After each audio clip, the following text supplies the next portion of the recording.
अस्सलाम वालेकुम dear students, class pre ninth. आज हम अपना जो टॉपिक शुरू करेंगे वो है find tension and acceleration when one body vertical and second body horizontal. Chapter number 3, page number बेटा 66 एंड 67 है ये बुक पे। इसकी डायग्राम अगर मैं आपको दिखाना चाहूँ, एक बॉडी वर्टिकल है जो डाउनवर्ड है, एक बॉडी हॉरिजॉन्टल है। एक टेबल है, उसके ऊपर अपनी बॉडी बी रखी हुई है और एक पुली की मदद से एक बॉडी नीचे ए है। तो ये वर्टिकल डाउनवर्ड है और ये हॉरिजॉन्टल है। जो बॉडी ए है बेटा वो नीचे डाउनवर्ड मूव कर रही है। बॉडी जो ए है वो डाउनवर्ड नीचे मूव कर रही है। उसका जो वेट है m1g के बराबर है और एक्सेलरेशन भी इसमें डाउनवर्ड मूव कर रहा है, नीचे की तरफ है। और टेंशन जो है वो अपवर्ड मूव कर रही है। जो टेंशन जो तनाव होता है वो हमेशा अपोजिट डायरेक्शन होता है टू द वेट। इसी तरह बेटा बॉडी बी है, उसमें जो उसका वेट है और जो वेट नीचे की तरफ लग रहा है, जैसे बेटा ये मेरे पास बुक हो, मैं इसकी थोड़ी सी एक्सप्लेनेशन आपको देना चाहूँ। ये मेरे पास बुक हो, अब इसका क्या कर रहा है, जो वेट है वो डाउनवर्ड मूव कर रहा है, लेकिन जो मेरे हाथ की फोर्स है, रिएक्शन फोर्स है जी, इसे अपवर्ड उठाए हुए है। ये जो नीचे वाली इसका वेट और जो मेरा हाथ की जो फोर्स है ये दोनों इक्वल हैं। इस वजह से बॉडी ना नीचे मूव कर रही है ना ही ऊपर मूव कर रही है, बॉडी रेस्ट पे है, इक्विलिब्रियम में। और बेटा बॉडी रेस्ट पे तब आते हैं जब दोनों अपोजिट फोर्स इक्वल हों। फॉर एग्जांपल जैसे मैंने वो अभी ये टेबल है आपके पास और ये यहाँ पे मैंने कोई चीज़ रखी हुई है, इसका वेट डाउनवर्ड मूव कर रहा है और जो रिएक्शन फोर्स है टेबल की वो अपवर्ड है। वेट यहाँ पे ये दोनों इक्वल होंगे तो यहाँ पे बॉडी स्टे कर सकती है, रेस्ट कर सकती है। अदरवाइज जो फोर्स ज़्यादा होगी तो वो उस तरफ मूव करेगी। इक्वल हैं तो ये दोनों यहाँ पे स्टे कर रहे हैं। मतलब रिएक्शन फोर्स में 5 न्यूटन है और वेट है ये भी 5 न्यूटन है, तो ये इक्वल कट गए तो 0 मीन 0 रिजल्टेंट से मुराद है कि इनमें कोई मूवमेंट नहीं हो रही, ये रेस्ट पे हैं। तो हम लास्ट टॉपिक की तरह इसमें भी इक्वेशन बनाएंगे फॉर बॉडी ए के लिए, फॉर बॉडी बी के लिए, तो वो देख लेते हैं।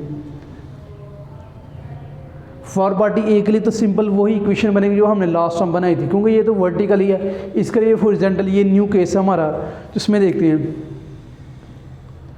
बॉडी ए के लिए पहले इक्वेशन बना लेते हैं बेटा। यहाँ पे जो नेट फोर्स होगी, नेट फोर्स होगी किसके इक्वल, ये वेट है ये डाउनवर्ड मूव कर रहा है और ये टेंशन अपवर्ड है। यहाँ पे वेट ज़्यादा क्योंकि ये डाउनवर्ड ज़्यादा आ रही है, तो जो चीज़ जब बड़ी हो उसको प्लस में लेते हैं और जो चीज़ छोटी हो स्मॉल हो उसको माइनस में लेते हैं। तो डिफरेंस निकालना हो नेट फोर्स को तो बड़ी में से माइनस से छोटी कर दें। तो ये कर लें m1g माइनस टी। तो नेट फोर्स फॉर बॉडी ए के लिए है तो इसको लिख लें आप, नेट फोर्स यहाँ पे मैंने मेंशन किया। तो आप यहाँ पे बेटा एफ ए भी लिख सकते हैं, नेट फोर्स इसको रिप्रेजेंट कर लें आप। तो एफ ए की जगह आ जाएगा m1a m1g माइनस टी, ये आपका फर्स्ट इक्वेशन बन गई। और फॉर बॉडी बी के लिए वो क्या होगी बेटा, मैंने बताया था कि ये वेट वाला जो कंपोनेंट है ये ख़त्म हो जाता है किसका, इसके रिएक्शन के फोर्स से। तो इसमें फोर्स सिर्फ वही लग रही है जो टेंशन की वजह से, जो इसको अपवर्ड, ये डाउनवर्ड है, ये बॉडी बड़ी है तो ये नीचे की तरफ आ रही है, ये टेंशन इसको अपनी तरफ खींच रही है। तो यहाँ पे जो फोर्स होगी वो सिर्फ टेंशन की वजह से होगी। मीन जो नेट फोर्स है वो सिर्फ टेंशन है हमारे पास। तो यहाँ पर जो नेट फोर्स होगी वो सिर्फ टेंशन होगी। तो टेंशन किसके बराबर, T is equal to m2a के लिख लें, नेट फोर्स आ गया m2a के। तो ये हमारे पास सेकंड इक्वेशन बन गई। यहाँ बेटा हम दोनों को ऐड करेंगे ताकि हमारे पास एक्सेलरेशन की वैल्यू आ सके।